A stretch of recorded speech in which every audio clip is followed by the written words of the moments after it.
ทักทายสบายดีทานผู้ชมทุกคนนี่คือบรรยากาศอยู่ที่เทิงภูเข้ามอกที่เขตน่องเขี้ยวเมืองงอยแขวงล่วงพะบางตอนนี้อุ่นใจจะพาเบิ้งบรรยากาศลงจากภูพี่น้องจากจอมภูลงไปที่เขตบ้านฮาดเสาลองไปเบิ้งว่าบรรยากาศลงภูจะเป็นจังไดเพราะว่าตอนขึ้นมานี่ก็เสี่ยวพอสมควรพี่น้องมีบางบอนบางจุดนี้ถือว่าสั่นไล่พอสมควรแต่ว่าเวลาเลี้ยวลงไปแล้วจะเห็น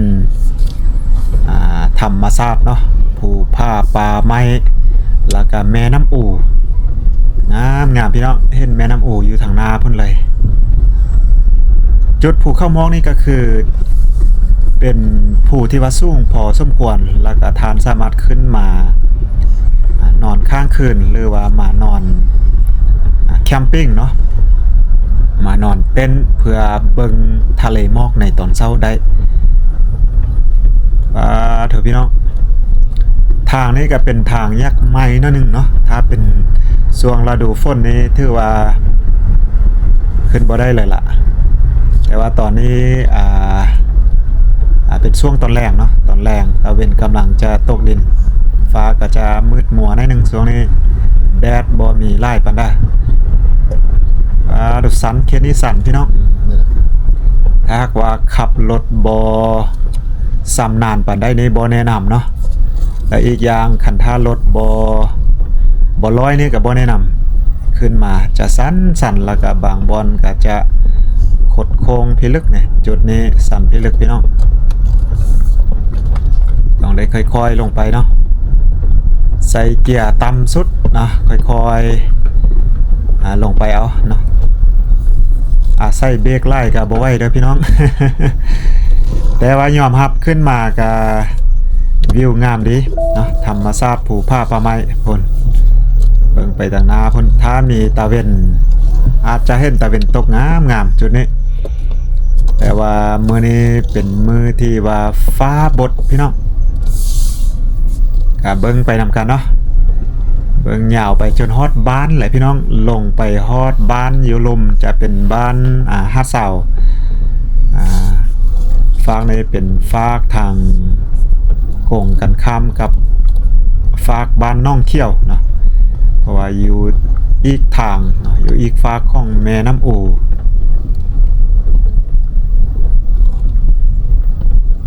เถอะพี่น้องทางนี้เพิ่นกะทะลุขึ้นมาใหม่เนาะน่าจะปีกายปีก่อนนี่บ่ทางยังไม่เนาะถ้าเปียกหน่อยนึงก็ถือว่ามื่นเลยเพราะว่าเป็นขี้ดินแบบสดๆเลยเนาะทางเนาะจุดนี้งามวิวได้เรื่องแล้วก็ภูสูงๆอยู่ทางหน้าพุ่นเป็นเขตน่องเขี้ยวล่ะพี่น้องงามเลยแม่น้ำอูนะพี่น้องเห็นแม่น้ำอูแล้วก็ถ้าขึ้นไปทางขวามือพุ่นก็จะขึ้นไปทางเมืองง่อยเนาะขึ้นไปเมืองง่อยขี่เหือขึ้นแม่น้ำอูช่วงนี้ก็งามบรรยากาศภูผ้าป่าไม้ก็ยังเขี้ยวงามพี่น้องยังบ่ทันแห้งแล้งเกินไปเนาะถ้าหากว่าเป็นเดือน3เดือน4เนาะเฉพาะช่วงเดือนเมษาอากาศร้อนอบอ้าวท้องฟ้าก็อาจจะมืดมัวได้ช่วงนั้นเป็นช่วงจุดให้จุดส่วนก็จะบ่งามคือแบบนี้พี่น้องฤดูกาลนี้แหละงามสุดแหละเนาะพี่น้องถ้าหากว่าเป็นอีกฤดูกาลหนึ่งที่อุ่นใจมักที่สุดก็คือท้ายฝนเนาะประมาณเดือนตุลาเนาะเดือนตุลาเดือนพฤศจิกเนาะพี่น้องช่วงนั้นก็งามเพราะว่าทุกสิ่งทุกอย่างอย่าง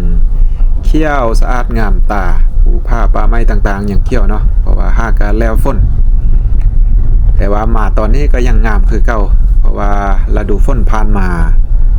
ฝนไล่หน่อยนึงเนาะเฮ็ดให้ต้นไม้ใบหญ้าป่าไม้ต่างๆอย่างเขี้ยวงามอยู่ยังบ่ทันแห้งแล้งเกินไปสองข้างทางเขตนี้ปีแล้วไปนี่เพิ่นน่าจะเฮ็ดไร่เฮ็ดสวนเนาะก็บ่มีต้นไม้บังทาง ฉะนั้นก็ถือว่าส่งข้างทางตั้งแต่ถึงลงไปฮอดลุมก็จะเปิดแปลนแบบนี้สามารถเบิ่งได้วิวคักเลยล่ะพี่น้องถ้าเป็นตอนเช้าสวงมีทะเลหมอกพี่น้องลงมานี่อาจจะคักเลยแหละเนาะทีแรกอุ่นใจก็คิดว่าจะไปนอนอยู่ถึงพุ่นพี่น้องเพื่อเบิ่งทะเลหมอกตอนเช้าแต่ว่าก็เลยผิดแผนนิดนึงเนาะบ่ได้นอนอุ่นใจก็เลยว่าลงมา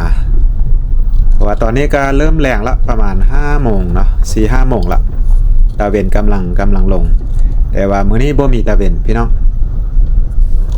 ตามลงไปเรื่อยๆแล้วก็สั่นลงไปเรื่อยๆพี่น้องถือว่าบ่มีบอนเพียงเลยตั้งแต่บ้านขึ้นมาจนฮอดจอมผูถือว่าจะขึ้นไปเรื่อยๆแล้วก็โค้งเนาะไปตามผูหั่นล่ะ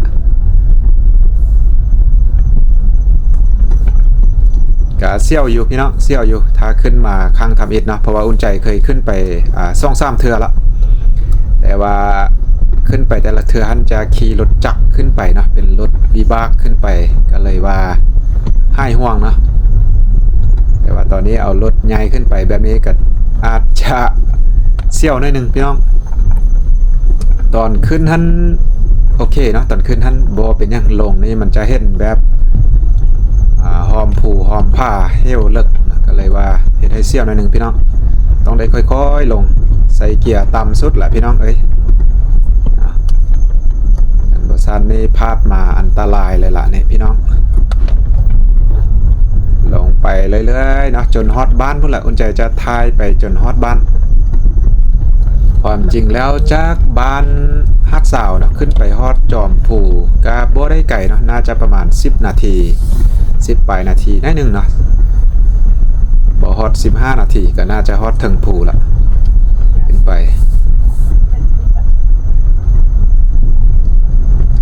ช่วงนี้น้ำหมอกตอนเช้านี้ไล่เลยแหละพี่น้องถ้ามานอนอยู่เต็นท์มาแคมปิ้งอยู่ถึงผูคนเปอร์เซ็นต์จะเห็นทะเลหมอกนี่มีไล่พี่น้องทุกเช้าเนาะหมอกอาจจะเต็มเนื่องจากว่าเป็นช่วงฤดูหนาวพี่น้องปกติแล้วทะเลหมอกนี่ก็จะเริ่มตั้งแต่พุ่นละเดือนตุลาเนาะเดือน10จนฮอดเดือน2เดือน3เนาะ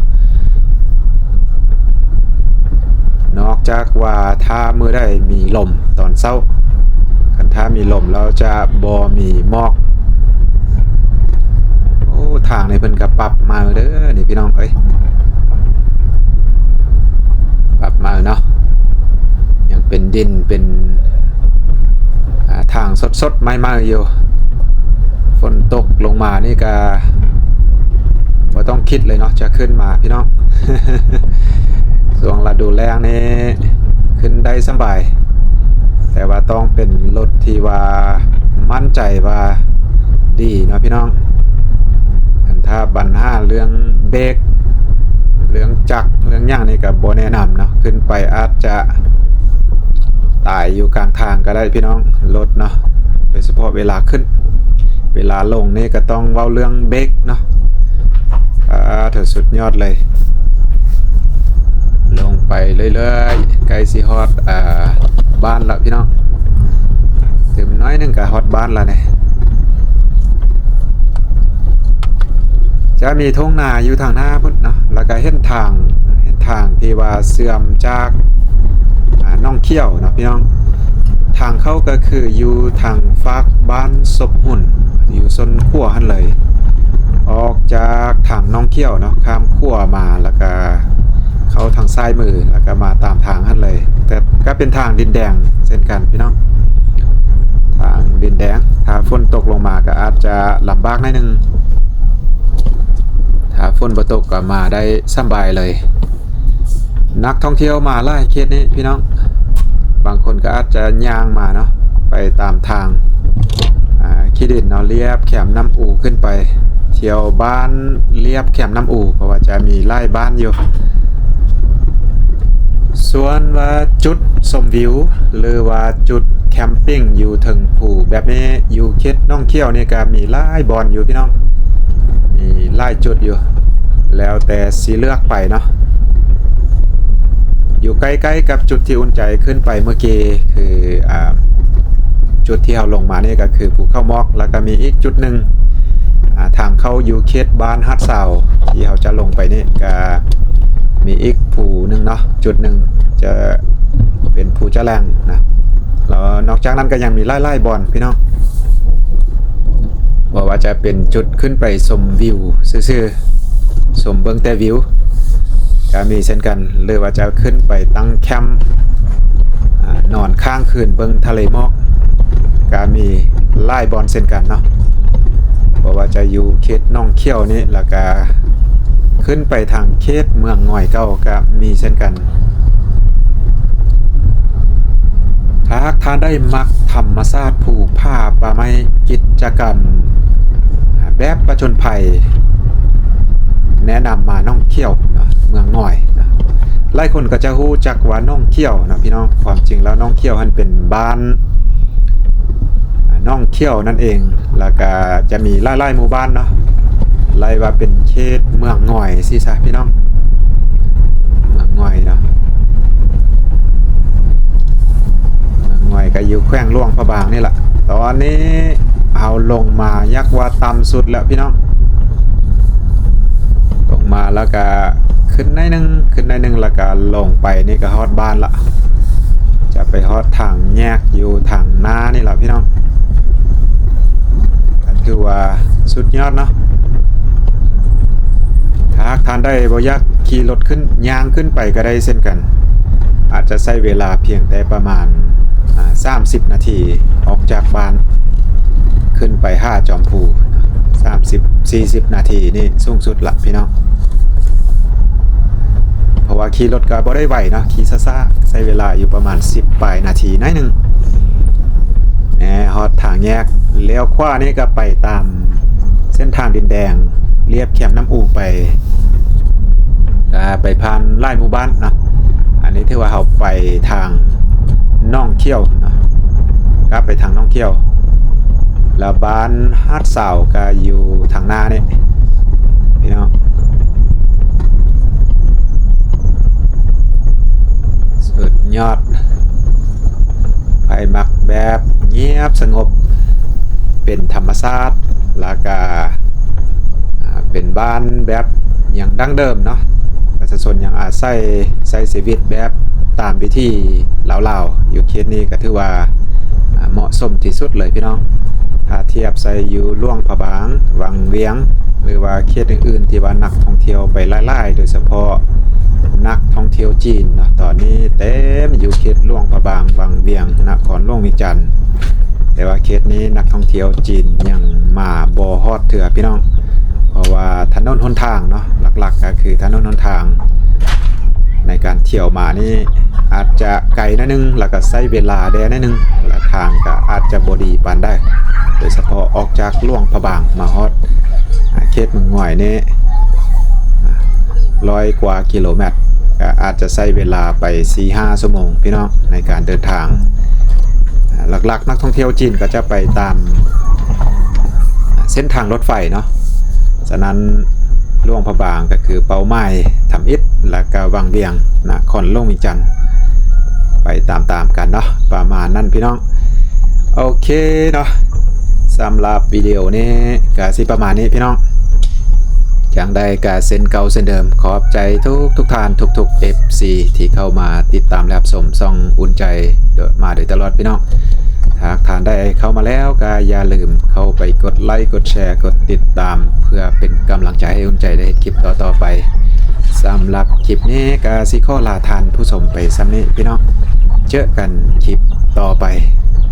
สบายดี